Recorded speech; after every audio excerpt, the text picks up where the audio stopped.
When I was young, my aunts and uncles used to tell me and my cousins to stop drinking all that soda because it would mess up our kidneys. We never paid any attention because we were young. We didn't think something like this would happen to us. When I graduated from high school, I moved to Tyler with my aunt and uncle so I could attend school at TJC. I always wondered why my uncle wasn't full of energy like he was when I was young. That's when I was told he was on the waiting list for a kidney transplant. I wasn't a donor. I didn't know what to do to help, so I started giving blood. Now I give blood twice a year. According to www.kidney.org, 104,748 U.S. patients are waiting for an organ transplant. More than 4,000 patients are added to the waiting list each month. Every day, 18 people die while waiting on a transplant. Nearly 106 of the patients currently waiting for a heart transplant are young people under the age of 18. Have you ever went into a store and seen those jars with the pictures of a little girl or a little boy, or the little stand with the quarters, like it's always say donate, just to give money?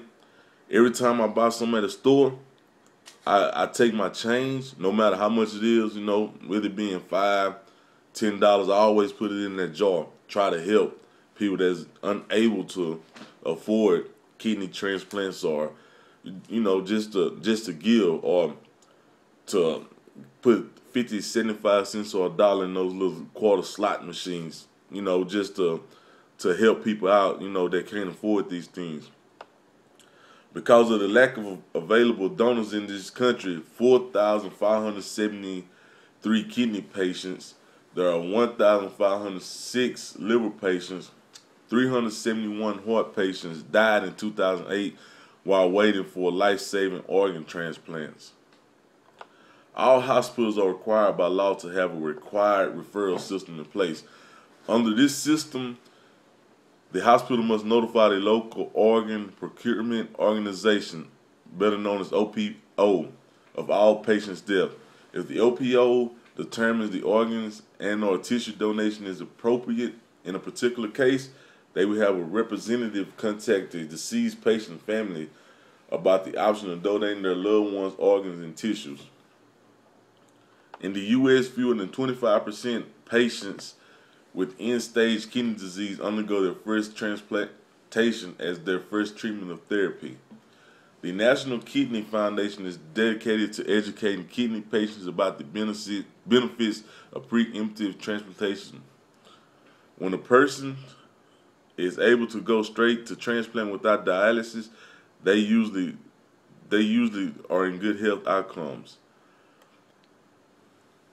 A kidney transplant can save a life and eliminate the need of dialysis, which can take 12 to 15 hours a week. I remember when I moved to Tyler to stay with my uncle, and I was taking him to the dialysis place. I didn't know what it was. All I just seen a lot of people laying in chairs with IVs in their arm, giving blood. I thought it was just a place, people give blood. I was lost, Then I started asking questions, and that's when it was explained to me what it was, and it clicked on me, dang, my uncle, he taking all the bad blood out of his body and getting new blood. It's my uncle was dead for 5-10 minutes, because they taking all the blood out of his system.